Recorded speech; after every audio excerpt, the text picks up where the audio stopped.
ازيكم عاملين ايه؟ يا رب تكونوا بخير. النهاردة هتكلم معاكم عن موضوع مهم جدا، وهو نعمة وجود ناس كويسة في حياتنا، او بمعنى اصح نعمة وجود ناس شبهنا فعلا. بس قبل ما نبدأ جهزي مشروبك المفضل واقعدي في مكان هادي ومريح وتعالي نسمع سوا.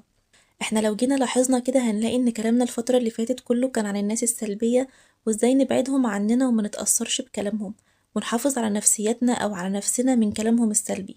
بس تقريبا عمرنا ما اتكلمنا ولا مرة عن الناس الإيجابية اللي في حياتنا، يمكن عشان التأثير السلبي دايما بيكون مؤذي أو بيكون أقوى من التأثير الإيجابي، بس ده طبعا لا يعني إن احنا ننسى نتكلم عن الناس الحلوة اللي شبهنا فعلا. بس خليني أقولكم على حاجة الأول، احنا في الزمن ده إنك تلاقي فعلا حد شبهك أو حد شخصيته سوية، فصدقيني ده كنز.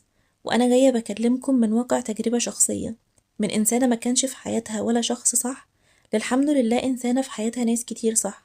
ربنا يحفظهم ويديمهم نعمة ويحفظها من الزوال. طيب أنا ليه اخترت أتكلم معاكم النهاردة في الموضوع ده بالذات؟ اخترت أتكلم فيه لسببين، وأول سبب فيهم إن ناس كتير قوي فاكرة إن احنا علشان مرينا بكام تجربة صعبة أو خذلان أو غدر من أقرب الناس لينا، إن ده معناه إن مفيش حد كويس، وإن خلاص الناس كلها بقت خاينة وغدارة ومش سوية. وعلى فكرة دي مش حقيقة، لأن زي ما في ناس وحشة ومش سوية، في ناس كمان حلوة وسوية. والسبب التاني اللي خلاني أتكلم في الموضوع ده هو إني أقولك إن ربنا بيجبر مهما طال الوقت، ومهما عدى عليكي وقت وإنتي لوحدك صدقيني هيجي وقت وربنا هيعوضك بناس فعلا شبهك، ناس تستاهل وجودها في حياتك فعلا. وهيجي حد دلوقتي يقولي أو هتتساءلوا في بالكم هما فين الناس الكويسة دي؟ أنا مش بقابل حد في حياتي غير وبيطلع وحش. هقولك بكل بساطة يبقى لسه ربنا ما أذنش إنك تقابلي الناس الصح، أو يمكن انتي بتدوري عليهم في المكان الغلط. ما هو طبيعي انتي لو عايزة ناس كويسة تدوري عليهم في الأماكن الكويسة. يعني مثلا انتي لو عايزة ناس عندها أحلام وأهداف تدوري عليهم أكيد في أماكن الكورسات أو الدورات أو المؤتمرات. اختلطي بالناس دي علشان تقدري تكوني معاهم صداقات. أو لو عايزة مثلا حد بيشجعك على الالتزام والصلاة وإنك تقربي من ربنا أكتر، أكيد هتلاقيهم موجودين في المساجد أو في حلقات حفظ القرآن أو في دروس العلم حتى. المهم انك تشوفي انتي عايزة ايه وتبدأي تخططي له. زمان الواحد كان فاكر ان احنا بنقابل الناس في الحياة كده لمجرد الصدفة، فبنشوفهم وبنكون صحبة عمر، وده ممكن يحصل على فكرة، بس صعب قوي وقليل قوي او حتى نادر جدا. نادر انك تلاقي فعلا حد شبهك في اغلب الصفات او في اغلب الحاجات ويكون بالصدفة. لكن اللي اكتشفته بعدين ان احنا اللي بنقرر هنصاحب مين ومش هنصاحب مين، هنروح اماكن ايه علشان نعرف ناس شكلها ايه وصفاتهم ايه. كل لما هتكبري هتكتشفي ان كل خطوة في حياتك لازم تخططي لها وتدرسيها كويس، وده عشان لو انت فعلا عايزة حياتك تكون مظبوطة او تكون كويسة.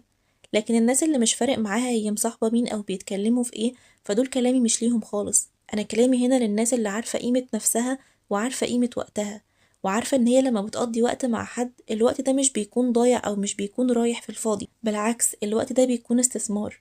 الوقت ده بنستمتع فيه مع اصحابنا، لكن في نفس الوقت بنكون قاعدين مع ناس بتغذي عقولنا، ناس عندها اهداف واحلام وطموحات وعايزين يكسروا الدنيا. فانك تقعدي معاهم ده هيشحن طاقتك ويخليكي عايزة تقومي تنجحي وتتسابقي معاهم. على عكس بقى الناس السلبية المحبطة اللي اتكلمنا عنهم قبل كده كتير، انك لما تقعدي معاهم هترجعي تلاقي نفسك مقفولة من الحياة ومش عايزة تعملي أي حاجة وشايفة الحياة سودة ومفيش فيها أمل، وهتفقدي في الغالب طاقتك. فلو عندك شخص واحد إيجابي امسكي فيه وحافظي عليه، لأن ما تعرفيش هتقابلي زيه تاني امتى. خليني أقولك بقى إن الشخص الإيجابي ده كوم، والشخص التاني بقى اللي بيفهمك ده كوم تاني خالص لوحده. لما بيكون عندك صاحبة بتفهمك دي حاجة في منتهى السعادة، وأظن كل اللي بيسمعني وعنده الشخص ده في حياته فاهم أنا بقول إيه. في ناس كده مش بتكوني خايفة تتكلمي معاهم، او مش بتكوني خايفة ان هما يفهموكي غلط، لانهم عمرهم ما هيفهموكي غلط. هم عارفينك وفاهمينك وشبهك، فهتلاقيهم حتى لو الكلام طالع منك ملخبط ومش مفهوم هم هيرتبوه في عقلهم وهيفهموكي برضو. ودول كمان كنز، وكنز غالي قوي ونادر جدا، ويا حظها ونصيبها اللي عندها فعلا من الناس دي. طيب هتقولولي انتي بتقولي لنا الكلام ده ليه وهنستفيد منه ايه؟ انا عايزاكي النهارده تستفيدي حاجه واحده بس من الفيديو ده، وهي انك ما تيأسيش وما تستسلميش. لسه في ناس حلوه وسويه، بس انتي اللي محتاجه تدوري عليهم وتكتشفيهم بنفسك. ممكن تكوني محظوظه وربنا يبعتهم لك كده كهديه ليكي في حياتك، وممكن انتي اللي تسعي وتجتهدي وتدوري عليهم وتدعي ربنا انه يرزقك فعلا بيهم. وصدقيني هتقابليهم في يوم من الايام، وساعتها هيكون دورك وواجبك هنا انك تحافظي على الناس دي، واوعي تتعاملي معاهم بنفس معامله الناس التانية السلبيه اللي كانوا في حياتك قبل كده. لان خلي بالك الناس دي يوم لما مش هتقدري قيمتهم هيمشوا من حياتك ومش هيرجعوا تاني، فحافظي عليهم وبكل قوتك كمان. بس الأهم بقى لو الناس دي مش موجودة في حياتنا لحد لما نلاقيهم، واجبنا دلوقتي إن احنا ننظف حياتنا، ننضفها من أي حد بيمنع دخول الناس الجديدة في حياتنا. لأن خلي بالك الناس الصح لو جم دخلوا حياتك ولقوا فيها أشخاص غلط، عمرهم ما هيفضلوا معاكي، لأن انتي هتكوني بالنسبة لهم شبه الناس اللي في حياتك. فجهزي حياتك وارفعي من جودة حياتك، حتى لو اضطريتي في وقت من الأوقات إنك تخلي حياتك فاضية، خليها فاضية، لأن عدم وجود الناس المؤذية دي في حياتك أحسن مليون مرة من وجودهم. لأن بكل بساطة محدش هيقدر يأذيكي وهو مش في حياتك. المية طول ما هي بره السفينة عمرها ما تقدر تغرقها، لكن تغرقها امتى؟ لو دخلت جواها. فخلي السفينة فاضية لحد لما يجوا الركاب اللي انتي فعلا عايزاهم في سفينتك، لأن انتي صاحبة السفينة وانتي اللي ليكي القرار وحرية الاختيار. فاختاري ناس صح، وصدقوني هيفرقوا معاكي جدا في رحلتك. وحتى لو في دلوقتي ناس غلط في سفينة حياتك، اقفي عند أقرب شط ونزليهم، لأن ده حقك، وانتي تستحقي ناس أفضل، تستحقي ناس تحافظ على سفينتك ويعرفوا قيمتها، ويعرفوا قيمة وجودهم فيها، لكن مش ناس تانية تبهدل فيها وتقلل من قيمتها وتحتقرها. وبرضه مع ذلك هقولك احمدي ربنا على نعمة وجود الناس السلبية في حياتك، أو الناس اللي مش شبهك. عارفة ليه؟ لأن لولاهم عمرك ما كنتي هتعرفي قيمة الناس التانية، ولا كنتي هتحسي بالفرق. فاحنا أحيانا ربنا بيحطنا في تجارب صعبة مع ناس ما تستاهلش وجودنا، أو ما تستاهلش إن هي تكون في حياتنا، علشان لما يعوضنا بالناس الحلوة اللي شبهنا نقدر نعرف قيمتهم ونقدر نقدر نعمة وجودهم في حياتنا. ومش هكون ببالغ لما أقولك نعمة وجودهم في حياتنا، لأن هما فعلا نعمة. ساعات كده في حاجات في حياتنا بنعتبر إن هي عادية، لكن هي في الحقيقة بتكون نعمة من ربنا، ولو اختفت من حياتنا هنحس بقيمتها وقد إيه إن هي كانت غالية وكان وجودها فارق.